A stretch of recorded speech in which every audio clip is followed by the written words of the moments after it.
누가복음 1장 26절부터 38절까지 제가 봉독해 드리도록 하겠습니다. 누가복음 1장 26절부터 38절입니다. 하나님의 말씀을 들으십시오.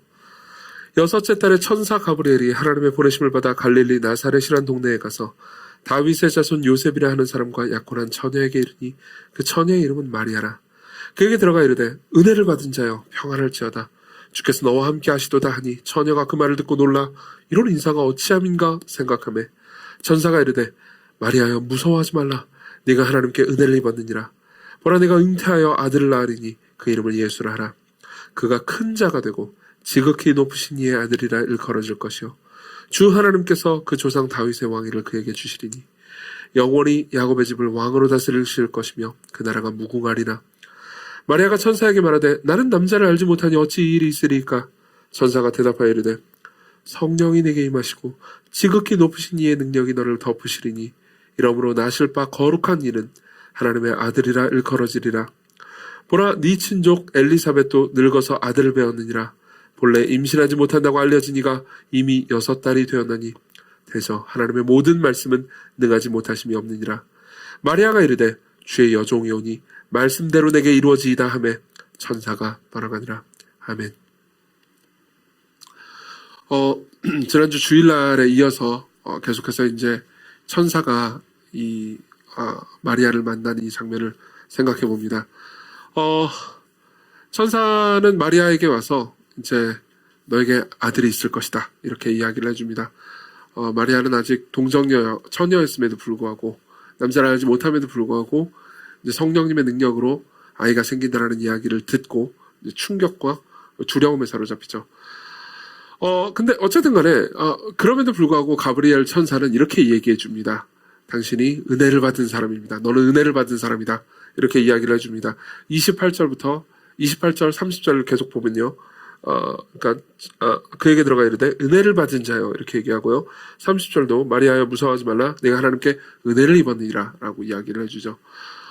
이건 달리 말하면은 선물을 받았느니라 라고 표현해도 좋습니다. 여기서 은혜라고 번역된 카리스라는 단어는 종종 선물로도 번역할 수 있습니다. 실제로 어떤 영어 번역들은 기프트로 번역하기도 합니다. 이 단어를요. 그러면은 어쨌든 마리아는 인류 최초로 크리스마스 선물을 받은 셈인 거죠. 그리고 그 선물의 본질은 이제 예수님이었습니다. 근데 이제 우리는 그러면 선물을 받으면 되게 기쁠 일이지 않습니까? 근데 실제로 마리아는 여기서 이제 뜨뜻미지근할 뿐만 아니라 좀 두려워하기도 합니다. 그렇죠?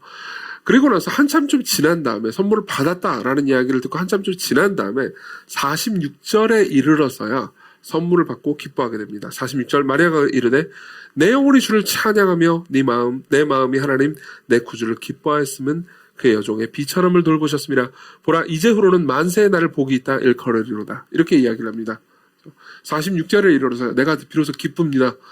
만세에 이르러서 여러 대에 이르러서 내가 정말 행복한 사람이다 라고 사람들이 나를 향해서 이야기할 겁니다. 이렇게 얘기해 주는 거죠. 그러니까 선물을 처음 받았을 때 기쁜 게 아니고 시간이 좀 지났습니다. 그때서야 이 선물이 자기에게 기쁘게 느껴지는 거겠죠. 그럼 도대체 무슨 일이 일어난 겁니까? 그 사이에 어떤 일들이 일어난 겁니까? 우리는 이제 이 사이에 마리아에게 벌어진 일 혹은 마리아가 한 일을 살펴볼 겁니다. 그러면서 우리에게 주어진 예수 그리스도라는 선물이 우리에게 기쁨이 될 때까지 어떤 여정이 필요한지에 대해서 말씀을 드릴 겁니다. 그래서 마리아는요, 첫째로는요, 정직한 의심을 했고요. 그리고 두 번째로는 조심스러운 순종을 했습니다. 약간 이렇게 어감이 안 맞는 느낌이 들지 않습니까? 어떻게 의심인데 정직할 수 있지? 어떻게 순종인데 조심스러울 수 있지? 이런 생각이 들 겁니다. 하나씩 볼 겁니다. 그리고 마지막으로는요, 마리아는 기쁨의 공동체 안에 들어갔다는 이야기를 할 겁니다. 정직한 의심, 조심스러운 순종, 그리고 기쁨의 공동체입니다. 하나씩 보죠. 먼저 정직한 의심입니다. 27절을 봅시다. 27절을 보면요. 다윗의 자손 요셉이라 하는 사람과 약혼한 처녀에게 이르니 그 처녀의 이름은 마리아라 라는 이야기를 합니다. 그러니까 처녀라는 말을 누가복음을 쓴 누가는 2번이나 강조합니다. 그리고 29절에 보면요. 처녀가 그 말을 듣고 놀라 이렇게 또 이야기합니다. 그러니까 마리아가 그 말을 듣고 놀랐다라고 말하지 않고 처녀가 라고 말합니다. 그러니까 3번에 걸쳐서 처녀를 강조한 거죠. 무슨 말입니까? 이 마리아는요. 여자를 알지 못한다는 겁니다. 죄송해요. 남자를 알지 못한다는 겁니다. 남자를 알지 못하고요. 그리고 남자와 성관계를 맺은 적이 없습니다. 근데도 불구하고 임신했다라는 것을 강조하고 싶은 겁니다. 우리는 이런 본문들을 보면은 쉽게 이렇게 생각합니다. 이 고대 사람들은 이런 것들을 믿었을 거 아니야. 고대 사람들이 이런 걸 믿는 것은 고대 사람들은 좀 신화적인 세계관에 사로잡혀 있어서 지금 우리가 과학의 세계를 살고 있는 우리와는 달리 좀 이런 것들에 대해서 잘 믿었겠지. 이런 식으로 생각하기 십상입니다. 근데 잘 좀 생각해보면, 좀 더 깊이 생각해보면 그렇지 않다는 걸 알 수 있습니다. 일단은 이런 걸 보면 우리는 박혁컷의 이런 거 있잖아요. 알에서 태어난 이런 거랑 비슷한 신화로 생각한단 말이에요. 근데 실제로 박혁컷의 이야기 있잖아요. 혹은 단군 신화 같은 거, 이런 것들은 그 일이 벌어졌을 거라고 생각된 그 시점부터 그것이 구전으로 전해진 때까지 상당한 기간이 차이가 납니다. 그렇지만 예수 그리스도의 동정녀 탄생은 실제로 1세기 당시에 그냥 많은 사람들이, 그리스도인들이 다 믿었습니다. 실제로 진실로 생각하고 받아들였다는 거죠. 게다가 마리아가 엄연히 살아있을 때부터요. 이 동정녀 마리아가 살아있을 때부터, 예수 그리스도께서 승천하신 이후부터 수많은 사람들이 예수 그리스도의 동정녀 탄생을 믿었다는 거죠. 그러면 우리는 아까 이야기로 돌아갑니다. 그때 사람들은 그냥 다 신화적인 세계관을 살고 있었잖아요. 그러니까는 이런 것들을 잘 믿었겠죠 라고 생각할 수 있습니다. 근데 그거는 사실 현대인들이 과거 사람들을 지나치게, 그러니까 어떻게 보면 오만하게 대하는 거죠. 근데 이 과거 사람들은 IQ가 낮았을 거야. 아니요, 그렇지 않았습니다. 그때나 지금이나 똑같이 사람들은 한편으로 어리석기도 하고요. 또 다른 한편으로 대단히 지혜롭기도 했죠. 실제로 이 마리아 본인조차도 믿지 못합니다. 34절을 봅시다. 마리아가 천사에게 말하되 나는 남자를 알지 못하니 어떻게 이게 가능합니까? 여기서 알다라는 단어는 이 히브리 문화에서는 이제 성관계를 맺다라는 것에 그 부드러운 표현이었습니다. 나는 남자와 성관계를 맺은 적이 없습니다. 난 남자가 잔 적이 없습니다. 근데 어떻게 내가 아기가 생깁니까? 그죠? 우리가 무슨 수정란이 어떻고 이런 지금 생물학적 지식을 그때 당시 가지고 있지는 않았지만 당연히 그때도 남녀의 성관계로 인해서 자녀가 생긴다라는 것은 당연히 상식이었습니다. 그렇기 때문에 그때 당시에도 이 기적은 믿기 어려운 거였다는 거죠. 근데 좀 더 깊이 생각해보면요, 그때 당시 마리아는요 지금보다 이 기적을 믿기 더 어려워했을 겁니다. 왜냐하면요, 우리야 이 기적을 믿는 것이 어려움이 그냥 생물학일 뿐이잖아요. 근데 그때 당시 히브리인들에게는 신이 인간이 된다? 이거는 굉장히 거부감이 드는 거였습니다. 신과 인간은 엄밀하게 구분된 세계였고, 신은 인간의 세계에 침투해 들어오지 않습니다. 게다가 신이 인간이 됐다? 그것도 육체가 됐다? 아기가 됐다? 그거는 당시의 세계관과 사람들로서는 한편으로 신이 진짜 그 일을 했다면 정말 어리석은 일이고, 그리고 그 일을 했다라는 이야기 자체가 굉장히 불쾌하고, 그리고 신성모독적인 걸로 여겨지던 시대였다는 거죠. 다시 말하면 우리가 이 동정녀 탄생의 이 사실을 믿는 것보다 당시의 사람들이 이 사실을 믿는 것이 훨씬 더 어려웠다는 겁니다. 두 가지 이유, 우리는 한 가지 이유로 어렵지만 그때 당시 사람들은 두 가지 이유로 어려웠다는 거죠. 그렇기 때문에 마리아는요, 본인도 마찬가지입니다. 이걸 사실 믿기 어려워했습니다. 그래서 29절에 보면요, 처녀가 그 말을 듣고 놀라, 이런 인사가 그 다음 뭐라고 되어 있냐면 어찌함인가 생각하매라고 되어 있습니다. 생각하매. 여기서 생각하다라고 번역된 단어는 이 그리스어 원어에서 그러니까 감사하다, 감사를 실시하다 이런 의미입니다. 그러니까 회계 정보 같은 거 감사하는, 그러니까 아주 이게 꼼꼼하게 뜯어볼 거 아닙니까? 그러니까 논리적으로, 이성적으로 굉장히 깊이 생각한 겁니다. 이게 말이 돼? 그러면서 굉장히 깊이 생각한 거죠. 그러면서 질문도 던집니다. 34절 아까 읽었지만 천사에게 말하는데 나는 남자를 알지 못하니 어찌 일이 있습니까? 사실 이 상황이 좀 어떤 의미에서는 무서울 만한 상황이잖아요. 천사가 갑자기 나타났단 말이에요. 그러면서 너한테 아들이 있으리라 이렇게 이야기를 하는데 좀 무서운 상황에서 질문을 던진다는 것은 용기를 필요로 하는 일이기도 했습니다. 그러니까 굉장히 마리아는 어떤 의미에서 이제 담대한 거죠. 자, 봅시다. 여기서 우리가 이제 기독교 신앙을 알아가는 방식, 혹은 기독교 신앙을 우리가 어떻게 깊이 가질 수 있는지, 더 신앙생활에 있어서 성숙할 수 있는지에 대해서 성경이 가르쳐주는 것이 있습니다. 자, 봅시다.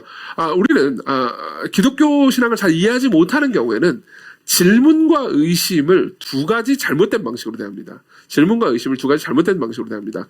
어떤 사람들은 이렇게 생각합니다. 질문이나 의심은 잘못된 거야. 이런 것들은 하지 말아야 돼. 진정한 신앙으로 들어가려면 질문이나 의심 따위는 하지 말라고. 그냥 받아들이고 믿어. 더 이상 질문하지 마. 라고 생각하는 것이 올바른 믿음이라고 봅니다. 근데 그렇지 않습니다. 성경은 많은 사람들이 나오고요. 많은 사람들은 하나님께, 그리고 하나님의 사자들에게, 선지자들에게, 사도들에게 질문을 던집니다. 그리고 이해되지 않는 것을 솔직하게 표현하죠. 그러면서 하나님이 어떤 분이신지 알아갑니다. 성경은요, 질문에 가혹하거나 질문에 냉소적이지 않습니다. 오히려 질문을 환영하고 거기에 대해서 대답해 주죠. 또 다른 한 가지 극단은 이겁니다. 그러니까 질문하는 거를 부정직한 방식으로 의심하고 질문하는 겁니다. 부정직한 방식으로 의심하고 질문하는 겁니다. 실제로 이 문맥에 보면요, 이 가브리엘이 마리아를 만나는 이야기 위에 보면 가브리엘이 사가랴라는 한 남성을 만나는 이야기가 나옵니다. 사가랴는 세례 요한, 나중에 이제 예수 그리스도를 가리키는 이정표 같은 역할을 했던 세례 요한의 아버지입니다. 가브리엘이 천사가 사가랴를 만납니다. 사가랴를 만나가지고 네 아내 엘리사벳에게 아들이 있을 것이다 라고 얘기해 줍니다. 근데 그것도 사실 기적적인 일이었습니다. 왜냐하면 엘리사벳은 나이가 많아서 아주 늙었기 때문이죠. 더 이상 아들을 낳을 수 있는 상황이 아니었습니다. 그래서 사가랴가 뭐라고 말하냐면 사실상 문맥상 코웃음을 칩니다. 이렇게 이야기를 해주죠. 사가랴가 천사에게 이르되 내가 이것을 어찌할리요? 내가 늙고 아내도 나이가 많습니다. 이렇게 대답을 합니다. 이건 사실 굉장히 그러니까 부정직한 의심이었죠. 말도 안 된다는 얘기였습니다. 그래서 어떻게 되느냐? 천사가 사가랴가 벙어리가 되게 만들어 버립니다. 그럼 이제 우리는 마리아는 그냥 잘 가르쳐주고 사가랴는 벙어리가 되게 만들다니 사가랴가 만난 천사는 좀 불친절한 천사였나 이렇게 생각할 수 있지만 똑같은 천사입니다. 가브리엘이에요. 그러면은 도대체 무슨 얘기를 하고 싶은 걸까요? 여기서 사가랴의 의심과 마리아의 의심이 다르다는 겁니다. 자, 보십시오. 어떤 종류의 의심은 부정직한 의심이 있습니다. 어떤 종류의 의심은요, 정직하고 좋은 의심이 있죠. 부정직한 의심과 정직한 의심의 차이는 이겁니다. 정직한 의심은요, 겸손합니다. 부정직한 의심은요, 자기 자신이 어떤 존재인지 드러내고 입증하기 위해서 의심하고 질문을 던지는 거죠. 이번에 이해가 안 되실 테니까 예를 한번 들어보도록 하겠습니다. 저는 이제 수련회나 이런데 이제 강사 같은 걸 갈 때가 있단 말입니다. 그러면은 이제 종종 그 수련회 측에서 이런 것들을 요청할 때가 있습니다. 그러니까 낮에는 좀 질문하고 대답하는 그런 질의응답 시간 같은 것들을 좀 마련해 주시면 어떻겠습니까? 라고 질문을 요청을 합니다. 혹은 집회가 끝나고 설교가 끝나고 질의응답 같은 거를 하면 좋겠다. 저는 이제 제가 Q&A도 했잖아요. 9시에 예스도 이런 것도 했기 때문에 질의응답 자체를 좋아하는 편입니다. 그렇기 때문에 기꺼이 질의응답 합시다 라고 하죠. 그리고 이제 다양한 곳에서 다양한 사람들의 다양한 질문들을 받았습니다. 그런데 이제 한 집회에 갔는데 어떤 청년이 이제 질문을 하시더라고요. 그래서 그 질문을 받았는데, 그러니까 질문의 내용을 요약하자면 간단했습니다. 이런 거였어요. 그러니까 현대 과학 기술이 기독교의 모든 기적 같은 것들을 다 이게 거짓말이고 말도 안 된다는 걸 이미 입증해낸 거 아니냐. 어떻게 기독교를 믿을 수 있느냐. 어떻게 기독교에서 말하는 기적적인 일이나 이런 신화적인 세계관을 어떻게 우리가 믿을 수 있느냐. 이런 질문이었습니다. 근데 이제 당시의 분위기가 어떤 거였냐면 이제 많은 사람들이 모여 있었고요. 많은 사람들이 이제 제한된 질문을 가지고 저한테 이제 질문을 하면 제가 제한된 시간 안에 답을 해줘야 되는 거예요. 그런 거 있잖아요. 몇십 초 안에 답하고 이런 거 있잖아요. 그런 상황이었습니다. 그래서 이제 제가 이렇게 이야기를 했죠. 그 질문 자체가 굉장히 크기 때문에 좀 질문에 답을 하려면 시간이 꽤 걸려야 한다. 그렇기 때문에 간단하게 답을 해드리겠다. 그러면서 이렇게 얘기했습니다. 그러니까 이 답을 오히려 질문을 답으로 해드리겠다. 그런 거죠. 현대 과학기술이 성경의 모든 기적이 사실 거짓임을 밝혀낸 것이라고 생각하려면 그걸 당신이 말하는 게 사실로 입증되려면 현대 과학기술은 이 세상에서 우리가 경험하고 있는 모든 것들을 다 설명해낼 수 있는 완벽한 도구다라는 거를 설명해내셔야 된다. 근데 정말 당신은 현대 과학기술, 과학기술이 하는 건 뭡니까? 관찰하고 실험하고 그리고 그걸 바탕으로 예측하는 것일 뿐이란 말이에요. 그죠? 그 방식이 이 세상의 모든 걸 다 알아낼 수 있는 유일한 방식이라고 생각하시느냐라고 물어봤습니다. 예컨대 이런 거죠. 정말 당신은 과학기술로 인간의 사랑을 분석하고 이야기할 수 있다고 보느냐? 정말 당신은 과학기술로 인간 안에 있는 그 부조리를 그리고 인간이 가지고 있는 이 고통을 다 설명할 수 있다고 생각하시느냐? 이렇게 이제 물어봤죠. 그러고 나서 이제 대답을 끊었습니다. 근데 이제 대답을 그 정도로 마무리를 했어요. 그러고 나서 이제 더 깊은 대답을 원하시면은 이제 집회가 끝나고 나서 따로 대답을 해드리겠다고 얘기를 했습니다. 근데 이제 그분이 그렇게 얘기를 하는 거예요. 대답이 안 됐다. 그러면서 이제 이렇게 얘기하는 거죠.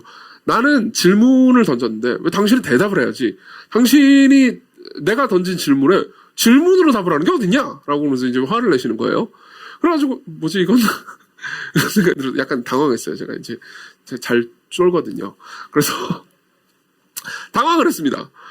그래서 그러니까 이제 더 많은 대답을 해드릴 수 있다. 근데 이 지금 시간에 다른 질문들도 많이 밀려 있으니까 끝나고 나서 이제 저한테 찾아오시면 제가 가면 이제 얼마든지 더 깊이 있는 대답을 해드리겠다. 그리고 과학에 대해서 뭐 어떤 이제 과학자들도 그렇게 다 생각하지 않는다. 당신이 생각하는 것처럼 과학자를 생각하지 않는다라고 정리를 해놓고 이제 끝냈습니다. 그 시간은 2시간이었는데 끝났어요. 끝나고 나서 이제 저 마음이 좀 걸리기도 하고 쫄기도 했으니까요. 제가 바로 찾아갔어요. 그분을 찾아가가지고 이제 이렇게 얘기했습니다. 그러니까 좀 더 거기에 대해서 좀 깊이 있는 대답을 드리겠다. 그런데 이제 그분이 그렇게 얘기하는 거예요. 싫다는 거죠. 그래서 이건 뭐지? 약간 이제 제가 이게 관종이라서 거절당하면 좀 쫄거든요. 그래가지고 왜 싫은 거지? 뭐가 싫은 거지? 해가지고 이제 뭐 어쨌든 그날 넘어갔어요. 넘어가고 나서 이제 저녁에 이제 그 기독교 단체의 리더분하고 이제 식사를 하면서 대화를 할 기회가 있었습니다.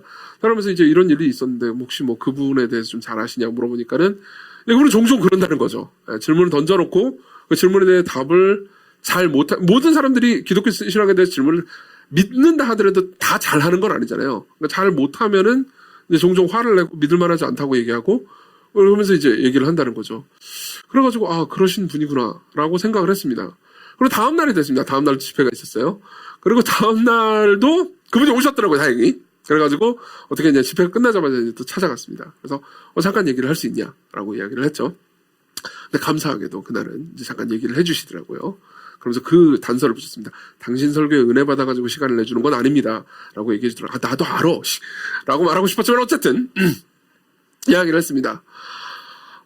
이야기를 했는데 이제 결국은 이런 거였던 거죠. 사실 이분이 질문을 던지기만 하고 그분이 솔직하게 고백했습니다만 이 질문을 던지기만 하고 질문에 대한 답을 잘 들으려고 하지 않는 이유는 두려움 때문이었어요. 두려움 때문이었습니다. 그러니까 질문에 대해서 답을 듣고 자신이 설득되면 자신의 삶을 주께 들어야 할지도 모른다라는 두려움 때문이었던 거죠. 그렇기 때문에 자신이 틀렸을 수도 있을 만한 상황을 만들고 싶지 않았던 겁니다. 자, 이건 되게 중요한 부분입니다. 그러니까 되게 감사하게도 사실 제 생각에는 그때 하나님께서 그분의 마음에서 이미 역사하고 계셨다는 생각이 들었습니다만 어쨌든 우리는 종종 이런 식으로 생각합니다. 우리는 그러니까 간단한 질문을 던집니다. 우리 설교를 듣습니다. 그렇죠? 그리고 뭐 기독교 신앙에 대해서 여러 가지 이야기를 듣습니다. 여러분들이 기독교 신앙을 고백한 신자는 그렇지 않든 여러분들은 설교를 듣고 성경을 읽습니다. 그리고 작은 질문이 올라옵니다. 그리고 질문이 올라올 때 이런 질문에 대해서 당장 답하지 못하다니 기독교 신앙은 뭔가 문제가 있는 것이 틀림이 없어. 혹은 하나님은 무슨 문제가 있는 것이 틀림이 없어. 그러면서 간단하게 결론을 내리고 끝나는 거죠. 그렇죠? 이 상황에서 유일하게 문제가 되는 건 이겁니다. 우리는 많은 것을 의심합니다. 그렇지만 이런 부정직한 의심의 특징은요. 많은 것들을 의심하지만 자기 자신을 의심하지 않는 거죠. 많은 것들을 의심합니다.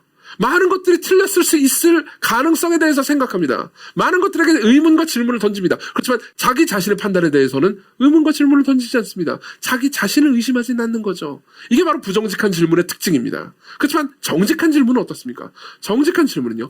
자신이 틀렸을 수도 있다는 것을 인정합니다. 자신이 생각한 판단이 자신이 가지고 있는 세계관이 모든 걸 포괄하지 않을 수 있다는 것을 받아들입니다. 그리고 그렇지 않다면 우리는 배울 수가 없죠. 생각해 보십시오. 내가 틀렸을 수도 있다는 것, 내가 모를 수 있다는 것을 인정하지 않는다면 우리는 질문을 던져도 답을 들을 때 우리는 생각하지 않게 됩니다. 받아들이지 않게 됩니다. 그렇죠?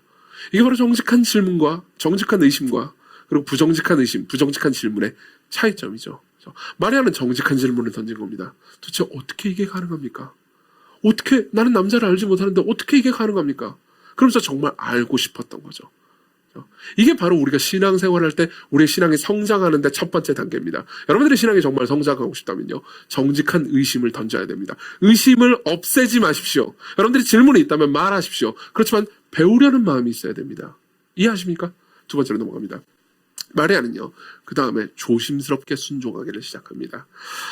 다음 보면요, 이제 34절, 이제 여러 번 보겠지만 다시 한번 봅니다. 34절의 질문을 한번 분석해 봅시다. 마리아가 천사에게 말하되 나는 남자를 알지 못하니 그 다음 뭐라고 돼 있죠? 어떻게 이 일이 있습니까? 어떻게 이게 가능합니까? 나는 남자와 성관계를 맺은 적이 없는데 어떻게 내가 아이를 가지는 게 가능합니까? 우리의 질문은 보통 이겁니다. 어떻게입니다. 어떻게 이게 가능하죠? 어떻게 동정녀 탄생이 가능하죠? 어떻게 기적이 일어나는 것이 가능하죠? 어떻게 죽은 사람이 다시 살아날 수 있는 거죠? 보통 우리는 어떻게로 질문을 던집니다. 여러분들 기독교 신앙을 가지지 않은 분들이라면 아까 제가 말했던 예들의 질문을 던지겠죠. 그렇지만 여러분들 기독교 신앙을 가진 분이라면 여러분들은 어떻게라는 질문을 이런 식으로 던집니다. 내가 지금 이렇게 가난하고 힘들고 경제적으로 어려운데 하나님께서 나를 어떻게 도와주실 거죠? 나는 방법이 필요합니다. 당신의 계획을 나한테 제출하세요. 당신이 어떻게 나를 진짜 경제적으로 돌볼지 알게 해주세요. 내가 오늘 산 로또가 당첨되는 건가요? 이렇게 물어보는 거죠. 내가 투자한 비트코인이나 혹은 주식이 오르나요? 어떤 방식으로 오릅니까? 내가 어떤 방식으로 하나님의 돌봄을 받게 됩니까? 내가 어떤 직장으로 이직하게 되나요? 거기서 돈을 더 많이 받게 되나요? 계속해서 우리는 하나님의 계획을 궁금해합니다. 그리고 구체적으로 그 계획을 나한테 제출하지 않으면 답을 듣지 못했다고 생각하는 거죠. 도대체 언제입니까? 하나님 정말 나를 돌보아 주신다고 하는데 언제까지입니까? 우리는 항상 어떻게와 언제와 언제까지인가를 묻습니다. 하나님 구체적인 계획을 나에게 들려주시지 않는다면, 구체적으로 내 상황이 변하는 걸 내게 보여주시지 않는다면, 구체적으로 언제까지인지를 나에게 밝히시지 않는다면, 최소한 6개월은 절대 넘어서는 안 됩니다. 어떤 사람한테는 3개월이지만 그죠? 그럼 나는 납득하지 못합니다. 당신이 나를 사랑한다는 걸 납득하지 못합니다. 이렇게 말하는 거죠. 마리아도 똑같았습니다. 어떻게 이 일이 가능합니까? 근데 천사의 대답은 이겁니다. 이거 되게 재밌죠. 천사의 대답은 성령이 내게 임하시고 지극히 높으신 이의 능력이 너를 덮으시리니 35절입니다. 나실 바 거룩한 이는 하나님의 아들이라 일컬으리라. 보라 네 친족 엘리사벳 늙어서 하늘을 배웠니라. 그러면서 이게 답입니다. 37절이 천사의 답이죠. 대저 하나님의 모든 말씀은 능하지 못하심이 없느니라. 대저 하나님의 모든 말씀은 능하지 못하심이 없느니라. 여기서 답이 있습니다. 여기서 성경이 우리에게 종종 거의 대다수의 질문에 대해서 던지는 답이 있습니다. 이겁니다. 우리는 어떻게를 묻습니다. 언제까지를 묻습니다. 언제를 묻습니다. 근데 성경은 이렇게 답합니다. 어떻게, 언제까지, 언제를 답하는 게 아니고요. 하나님의 속성과 성품으로 답해줍니다. 어떻게 아이를 낳나요?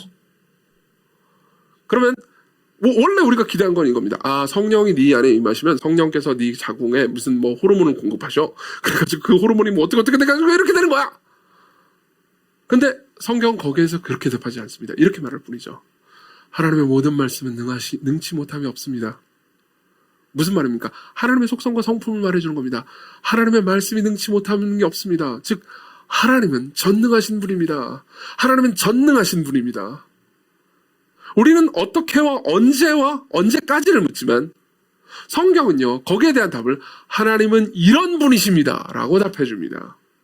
그리고 그게 우리가 하나님을 알아가는 방식입니다. 모든 그리스도인들은요, 하나님을 이런 방식으로 합니다. 성경은 항상, 우리는 항상 어떻게를 묻지만 성경은 항상 하나님은 이런 분이다 라고 가르쳐줍니다. 그리고 그것을 받아들이는 것. 즉 마리아가 38절 주의 여종이오니 말씀대로, 그 전능한 말씀대로 내게 이루어집니다. 지이다 라고 받아들이는 것을 성경은 순종이라고 말합니다. 그게 순종의 본질이에요. 순종의 본질은 하나님의 계획을 듣고 납득하는 것이라기보다는 하나님의 성품과 속성을 듣고 납득하는 겁니다. 예컨대 이런 거죠. 보십시오. 이 고난에서 나를 도대체 어떻게 건지실지 모르겠다라는 생각이 듭니다. 그러면은 하나님께서 구체적으로 지금 내가 겪고 있는 고난에서 어떻게 구하실지에 대한 계획을 듣고 하나님을 따르는 게 아니고요. 이 고난에서 내가 어떻게 건진받을지 모르지만 그래도 나는 그분이 나를 사랑하시는 걸 믿어. 이게 순종이에요. 그분의 성품을 믿는 거죠. 그분이 제출할 계획을 믿는 게 아니고요. 이 경제적인 어려움에서 하나님께서 나를 도대체 어떻게 구출하실지 모르겠다. 난 아직도 취직이 안 돼. 혹은 내가 지금 다니고 있는 직장을 계속 다니면 내가 미래가 없어 보여. 도대체 나를 어떻게 구하실 것이지? 언제까지 내가 지금 이 지질한 상태에서 머물러 있어야 하지? 거기에 대해서 우리는 어떻게를 묻지만 하나님께서는 늘 하나님께서 우리를 돌보고 계시다고. 그분이 전능하신 분이기 때문에 우리를 능히 건지실 거라고 믿으라고 가르쳐주죠. 이렇게 생각하는 겁니다. 내가 지금 이 경제적인 상황에서 어떻게 구출될지 모르지만 나는 그분이 전능하신 것을 믿어. 이걸 가르쳐서 순종이라고 말하는 거죠. 나는 지금 너무 외롭습니다. 도대체 하나님 내 외로움을 언제 구원해 주실 겁니까? 언제 그녀가 혹은 언제 그분이 나타나는 겁니까? 라고 우리는 묻습니다. 거기에 대한 성경의 대답은요. 하나님께서 당신과 함께 하십니다입니다. 하나님께서 너와 함께 하신단다. 하나님께서 너와 함께 하신단다. 너를 외롭지 않게 네가 손만 뻗고 기도하고 간구하면 늘 너의 기도를 듣고 계신단다. 라고 말해주는 거죠. 그렇죠? 그럼 우리는 이렇게 받아들이는 겁니다. 내가 언제 이 외로움과 고독함이 끝날지 모르지만 하나님께서 나와 함께 하셔. 이걸 가리켜서 우리는 순종이라고 말합니다. 그렇죠? 하나님의 계획을 믿는다기보다는 미래의 계획을 믿는다기보다는 정확히 말하면 미래를 믿는다기보다는 하나님께서 현재 우리에게 베풀으신 성품을 믿는 거죠. 사실 이거는 이건 그냥 하나님과의 관계뿐만 아니라 그냥 인간관계에도 적용되는 부분이기도 합니다. 예컨대 연인이 있습니다. 연인이 있으면 둘이 이제 뭐 결혼까지 생각할 수 있죠. 그럼 한쪽이 뭐 남자 쪽이 될 수도 있고 여자 쪽이 될 수도 있습니다. 먼저 결혼을 하고 싶은 사람이 있을 수 있습니다. 그러면 다른 한쪽한테 말하는 거죠. 우리 결혼해야 되는데 저 지금 뭐 할 건데 어떻게 할 건데 근데 지금 직장이 뭐 저기 하잖아. 우리 이 상태에서 결혼할 수 있겠어? 계획을 내놔봐. 그죠? 그 계획을 다 듣고 납득이 되면 그때 그제서야 안심하고 그제서야 상대를 믿을 수 있게 되는 겁니다. 그러면 그때 보통 상대는 이렇게 얘기하죠. 내가 제 계획을 다 제출할 수는 없지만 나를 믿어달라고. 그러면 상대가 어떤 생각이 들죠? 믿기지 않죠. 안 그렇습니까? 종종 우리는 인간관계 가운데서 이런 것들을 경험합니다. 꼭 연인뿐만이 아니에요. 그냥 인간관계 가운데서, 회사 관계 가운데서도 우리는 구체적인 계획을 제출하지 않으면 상대를 믿는 것을 어려워합니다. 물론 그 상대를 모조리 늘 언제나 믿어야 한다는 건 아닙니다. 그렇지만 역으로 한번 생각해 보십시오. 여러분들이 누군가를 위해서 무언가를 하고 싶은데 딱히 내한테 계획이 없어요. 그렇지만 난 저 사람을 위합니다. 그럴 수 있죠. 예컨대 저거만 해도 저는 여러분들을 섬기고 여러분들을 목회적으로 성령 충만하고 하나님을 즐거워할 수 있도록 섬기고 싶어 합니다. 여러분 어떻게 하든 잘 되게 하고 싶습니다. 이게 진짜 제 본심입니다. 그럼 여러분들이 저한테 물어볼 수 있습니다. 목회 계획이 무엇입니까? 근데 코로나라서 목회 계획을 짜기가 좀 그리고 발표해봤자 늘 그렇습니다. 물론 목회 계획을 여러분들에게 제출하지 않는 것이 잘한다고 얘기하는 건 아닙니다. 하지만 종종 우리는 당신이 무엇을 행해야 하고 어떻게 행할 것입니까? 뿐만 아니라 성품과 속성을 믿을 필요가 있죠. 물론 여기서 이 예화에서 안 좋은 점은 사람은 늘 믿음직한 존재가 아니라는 겁니다. 여러분들이 저라는 사람을 꼭 믿을 필요는 없죠. 그렇죠? 그리고 믿지 않는 것이 더 현명할 때도 있습니다. 그렇지만 하나님은 다르십니다. 그렇죠? 하나님께서는 늘 그분이 가지고 계신 계획, 그분이 미래에 하실 일들을 우리에게 다 공개하지 않으십니다. 왜 그럴까요? 우리가 다 이해할 수 없기 때문입니다. 우리가 다 이해할 수 없기 때문입니다. 그리고 그분이 공개하셔도 보통 우리의 죄악된 마음과 꼭 같지 않기 때문입니다. 하나님께서는 우리를 복되게 하시는 과정 중에서 우리를 때로는 인내케 하시고 우리의 죄를 처리하고 싶어 하시는데 우리는 죄를 처리하고 인내하는 과정을 뛰어넘고 그냥 단순히 복만 받기를 원하는 경향이 있기 때문이죠. 그렇죠? 그렇기 때문에 그분이 우리를 정말로 사랑하시려면 우리에게 그분의 모든 계획을 다 밝히실 수 없는 거죠. 그럼 어떻게 해야 됩니까? 나를 믿어라 라고 말씀하실 수밖에 없는 겁니다. 나의 전능함을 믿어라. 나의 지혜로움을 믿어라. 내가 너를 사랑하는 것을 믿어라. 내가 너와 함께하는 것을 믿으라. 이걸 받아들이는 것을 순종이라고 말합니다. 이 부분에서 우리는 어리석지 말아야 합니다.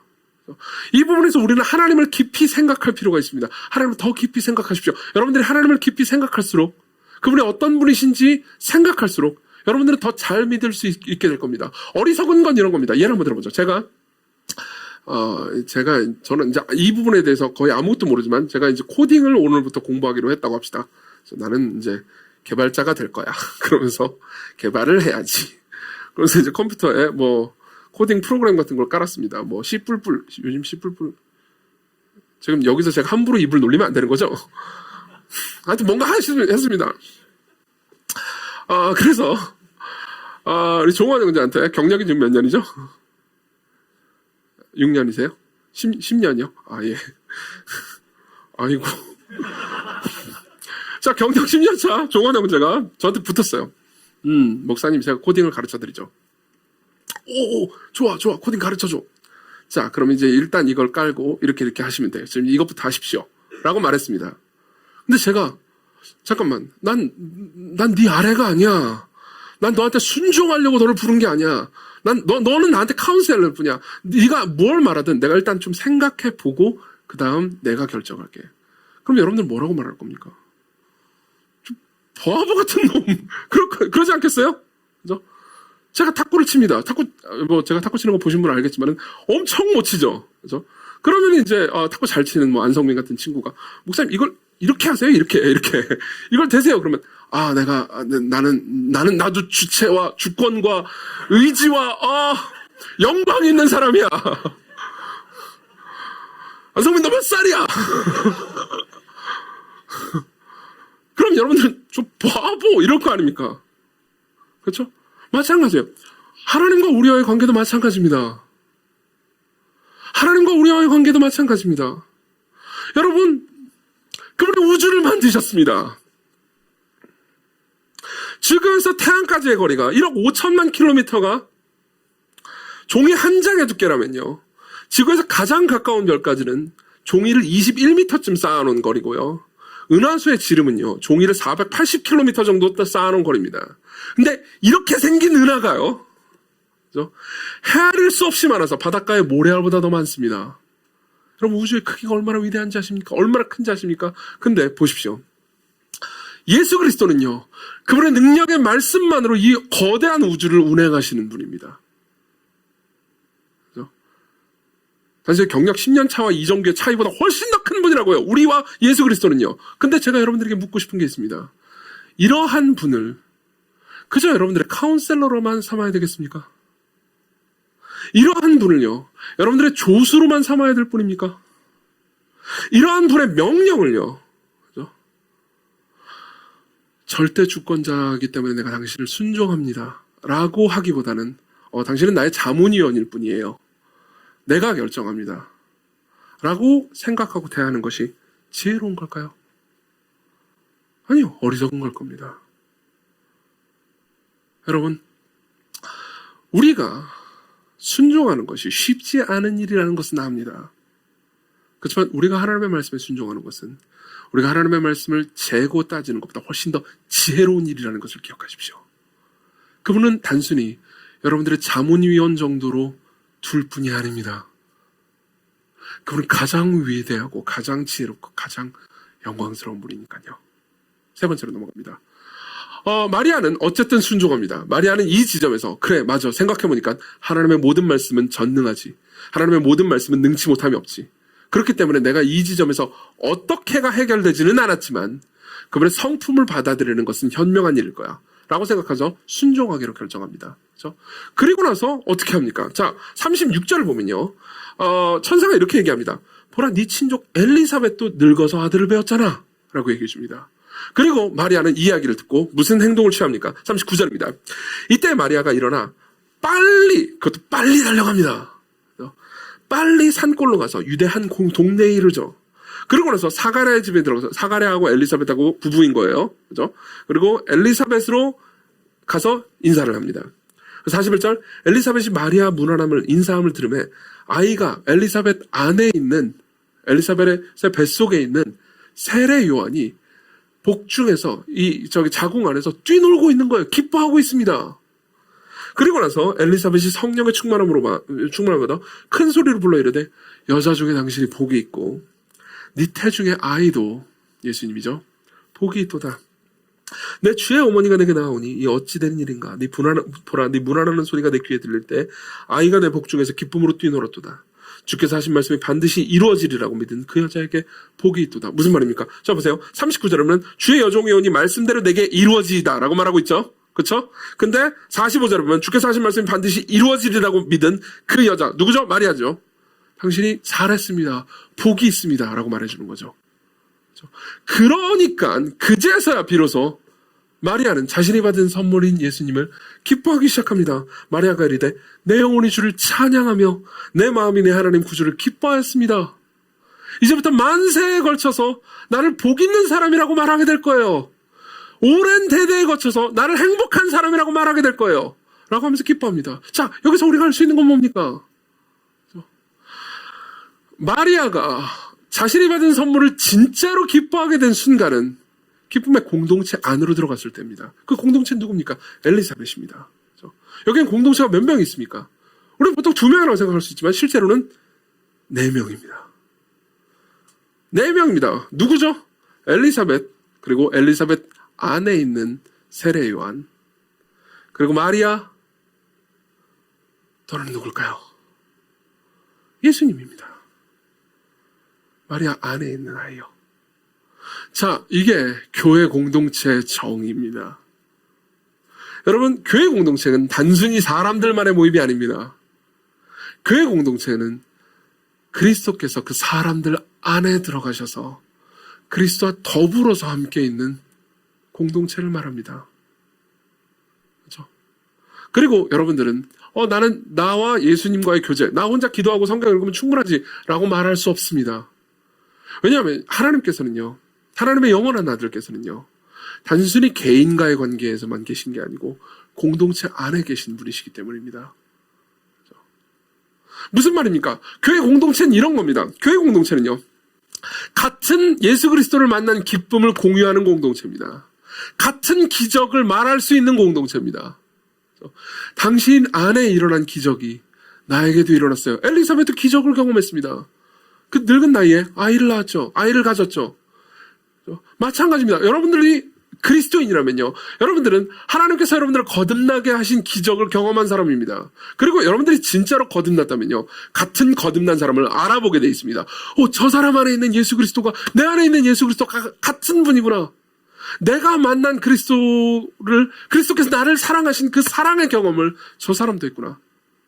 그 둘은요, 성별과 생각과 배경과 정치 색깔이 다 달라도 상관없습니다. 그 둘 안에 있는 그리스도로 인해서 가장 깊은 교제를 나누죠. 그러면서 깊은 확신과 즐거움을 나누게 됩니다. 여러분들은 이렇게 말할 수도 있습니다. 그게 그러니까 소그룹 잘 참여라는 얘기군요. 근데 그러면 소그룹 가봤자 별로 상처만 받았는데요? 라고 말할 수도 있습니다. 물론 그런 경우도 있을 수 있죠. 하지만 여러분 봅시다. 여기에 있어서 제일 어리석은 태도는요, 둘 중에 하나가 되는 겁니다. 그러니까 소그룹 따위는 필요 없어 가 되든지, 아니면 소그룹을 참여하면서 그리스도 없는 소그룹 남는 거죠. 그렇죠? 그럼 유일한 대안은 뭡니까? 엘리사벳과 마리아와 세례 요한과 그리고 예수님과 함께 있는 겁니다. 여러분들 모두가 그리스도를 알아가는 거죠. 그리스도를 알아가는 겁니다. 같이 예수 그리스도를 알아갑니다. 그 가운데서 여러분들은 정직한 질문을 던질 수도 있습니다. 그 질문이 해결되지 않는 질문을 가지고 집으로 돌아갈 수도 있습니다. 저한테 물어볼 수도 있습니다. 그리고 그 질문이 해결되지 않을 때 여러분들을 위해서 기도하는 사람들을 만날 수 있습니다. 여러분들은 때로는 한탄하기도 합니다. 그리고 괴로워하기도 합니다. 여러분들의 괴로움과 한탄은 정직한 것이고 그리고 부정직한 것은 아닙니다. 그리고 때로는 여러분들은 직면합니다. 이 문제가 어떻게 해결돼야 되는지에 대해서 알지 못하지만 이 문제를 해결하실 분이 어떤 분이신지를 알아가는 거죠. 그래서 그분을 만난 사람들과 교제합니다. 그분에 대해서 이야기합니다. 여러분들은 기뻐하게 되죠.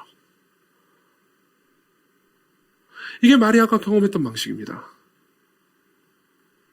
그리고 여러분들이 경험할 수 있는 방식입니다. 그리고 이 세 가지는요, 정직한 의심과 조심스러운 순종과 기쁨의 공동체, 이 세 가지는요, 공통점이 있습니다. 공통점이 뭔지 아십니까? 이 세 개의 공통점은 자기를 낮추지 않고서는 할 수 없는 것들이라는 겁니다. 여러분들은 자기 자신을 낮추지 않으면 정직한 질문과 정직한 의심을 던질 수 없습니다. 그저 딴지 거는 질문과 의심하는 질문은 던질 수 있겠지만, 혹은 여러분들이 질문 자체를 아예 안 해버리고 입을 닫아버리는 건 할 수 있습니다. 그렇지만 정직한 질문은요, 자기를 낮춰야 합니다.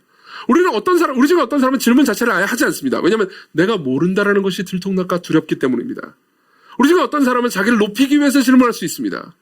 그렇지만 알아가기 위해서 질문한다면, 깨닫기 위해서 질문한다면, 많은 것들을 의심하긴 하지만 자기 자신도 의심할 용기를 가지고 있다면 우리는 하나님이 어떤 분이신지 알아갈 겁니다. 그래서 이건 자기를 낮추는 일이 필요하죠. 조심스러운 순종 역시 마찬가지입니다.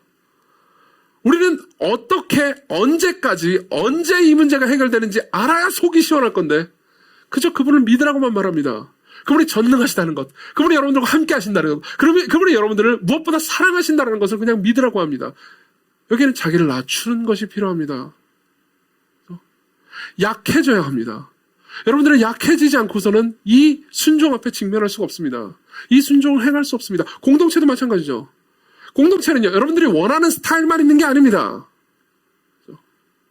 좀 이따 광고하겠지만, 여러분들이 원하는 스타일인지 아닌지 모르겠어도 여러분들을 돕겠다고 나서는 사람들이 있을 겁니다. 이따 광고 시간에 나와가지고 무슨 뭐 알아가는 카페 뭐 이런 걸 할 거예요. 그죠? 왜 그런 사람들이 알아가는 카페 이런 것들을 기획한 사람들이 시킨 것도 아니에요. 그냥 알아서 한 겁니다. 왜 이런 일을 했을까요? 여러분들이 다 스타일이 맞아서 아닐 겁니다. 아닐 겁니다. 자기를 낮출 줄 알기 때문이겠죠. 저는 탁구를 끔찍하게 못 치는데 왜 제가 탁구대회에 참여했겠습니까? 자기를 낮추고 저의 슬랩스틱 코미디를 보여줌으로써 뭔 소리, 이건 잊어버려도 됩니다. 자, 보십시다. 이 모든 거는요, 자기를 낮추고 연약하게 되지 않는다면요, 약하게 되지 않는다면 할 수 없는 것들입니다. 그럼 여러분들은 물어볼 수 있죠. 왜 내가 약해져야 합니까? 왜 내가 약해져야 합니까? 내가 어떻게 약해질 수 있습니까? 거기에 대해서 제가 이렇게 말씀드릴 수 있습니다. 보십시오. 여러분들이 믿는 신이 우리가 약해진 것보다 훨씬 더 약해지신 분이기 때문입니다. 이게 크리스마스의 이야기입니다. 우리는 그저 자기 자신을 의심하는 약해짐과 우리의 판단과 생각보다 하나님의 판단과 생각이 더 낫다고 인정하는 약해짐과 우리가 늘 마음에 들지는 않지만 그래도 공동체 안에 들어가야겠다라는 약해짐 정도의 작은 낮아짐, 작은 약해짐만 선택하면 되지만 우리가 믿는 그분은요, 온 우주를 만드신 창조자와 온 우주를 다스리시는 주권자로서 아기가 되시는 약해짐을 선택하셨습니다. 왜 약해집니까? 여러분 재밌는 게 뭔지 아십니까? 모든 약해지는 사람들은요, 때로는 강함에도 불구하고 약해지는 사람들은요, 사랑하기 때문에 그렇게 하는 겁니다. 여러분 사랑하면요, 취약해집니다. 사랑하면 자신의 약해짐을 보여야 합니다. 또 때로는 사랑하기 위해서 자신의 약해짐을 보이게 되기도 하죠. 여러분 둘이 썸을 탑니다. 그럼 그 다음부터 무슨 얘기를 하죠? 둘이 썸 타면 그 다음 무슨 얘기를 해요? 약해지는 이야기를 합니다. 자신의 과거의 어두운 이야기를 합니다. 자신의 과거에 상처받은 이야기를 다른 사람들한테는 할 수 없지만 썸 타면서 이 사람 진짜 내가 연애해도 되나? 그러면 어떻게 하죠? 자기의 약해진 얘기를 합니다. 연애를 시작하잖아요. 그러면 더 은밀한 이야기도 하기 시작합니다. 이 이야기를 이 사람이 듣고 퍼뜨리면 자기가 위험해지는 이야기도 하기 시작합니다. 제가 대학교 때 제일 친한 친구는요, 어떻게 친해지는지 아십니까? 이렇게 친해집니다. 내가 어떤 자매 좋아하는지 얘기한 거예요. 이거는 나를 약해지게 하는 겁니다. 맞죠? 이게 누설돼가지고 그 자매한테 역으로 들어가면 죄가 불리해집니다. 맞죠? 약해집니다. 그러면서 그 사람은 나를, 이런 약한 얘기를 하다니, 얘가 나를 정말 신뢰하는구나. 그럼 나도 까발려야지.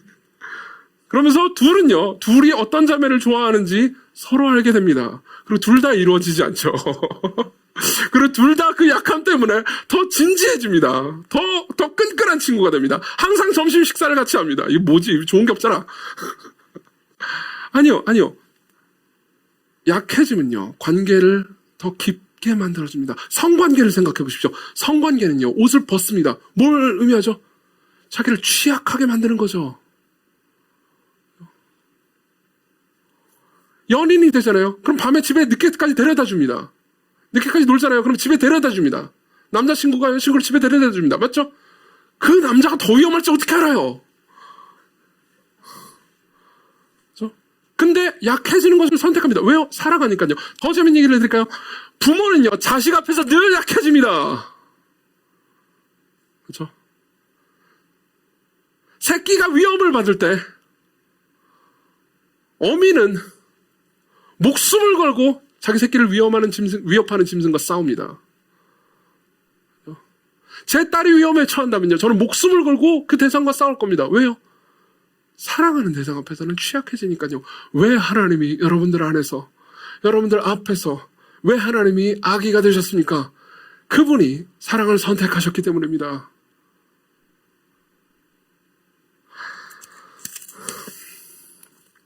하나만 인용을 하고 마치겠습니다. 근데 이 인용이 되게 길어요. 죄송합니다만.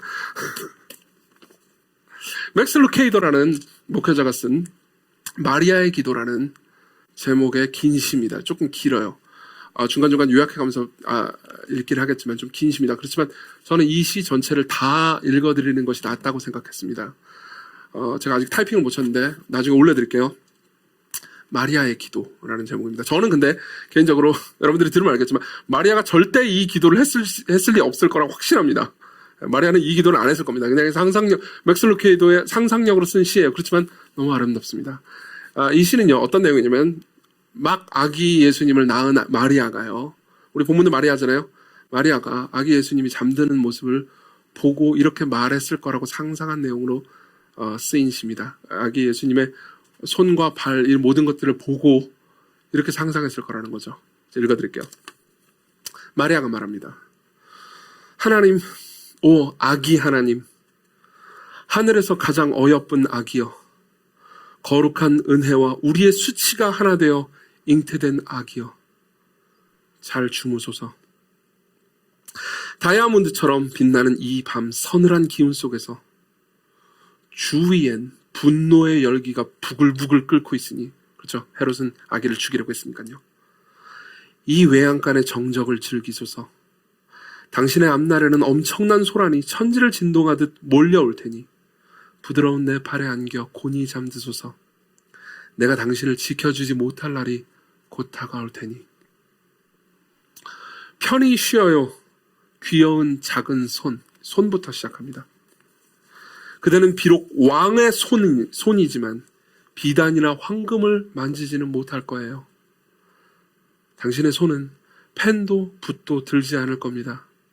하지만 그 손은 그보다 더 귀한 일을 위해 예비되었답니다. 문둥병자의 상처를 만져주고 과부의 슬픈 눈물을 닦아주고 겟세마네 동산을 움켜줄 테니 장차 로마의 못에 찔리게 될 테니 그 못은 그대의 손을 십자가에 고정시키겠죠. 곤히 잠들어요. 작은 눈, 이제 눈으로 옮겨갑니다. 잠잘 수 있을 동안 자두어요. 곧 흐려 보이던 것이 분명해지며 우리가 그대가 만든 세계를 얼마나 혼잡케 했는지 보게 될 겁니다. 그대는 우리의 벌거벗음을 보게 될 것입니다. 우리는 숨길 수 없으니까요. 그대는 우리의 이기심을 보게 될 겁니다. 우리는 주지 않으니까요. 그대는 우리의 아픔을 보게 될 겁니다. 우리는 스스로 치료할 수 없으니까요.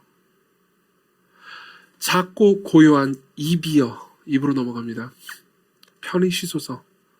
영원을 말해줄 고요한 입이여, 곧 죽은 자를 호령하여 불러 모을 작은 입이여, 곤히 잠드소서. 그 입은 은혜가 무엇인지 말해주고 우리의 어리석음을 침묵시킬 것입니다. 그 다음 발로 넘어갑니다. 그리고 내 한 손 안에 쏙 들어가는 작은 발이여 편히 쉬소서. 그 발은 숱한 고난의 길을 걸어야 할 테니 앞으로 걸어갈 길에서 품어져 나올 먼지를 맛보나요? 앞으로 걸어가야 할 차가운 바닷물을 느끼나요? 앞으로 그대 손을 관통할 못이 생각나 몸을 비틀었나요? 편히 쉬소서 작은 발이여. 오늘 쉬어야 내일 힘있게 걸을 수 있으니 쉬소서. 수백만의 사람들이 그대의 걸음을 따르리니. 그리고 마지막으로 심장으로 넘어갑니다. 그리고 작은 심장이여, 생명의 피가 온 우주를 돌도록 박동하는 심장이여, 우리는 얼마나 많이 그대를 파괴할 것인지요. 그대는 우리 비난의 가시에 찔리고 그대는 우리 죄의 종양에 짓무르고 그대는 우리 슬픔의 무게에 짓눌리고 그대는 우리 거절의 창에 구멍이 뚫릴 것입니다. 여러분, 저는 아까도 말씀드렸듯이 마리아가 진짜 이 노래를 부르진 않았을 거라고 생각합니다. 이건 마리아가 모르는 내용이니까요. 미래에 벌어질 내용이니까요.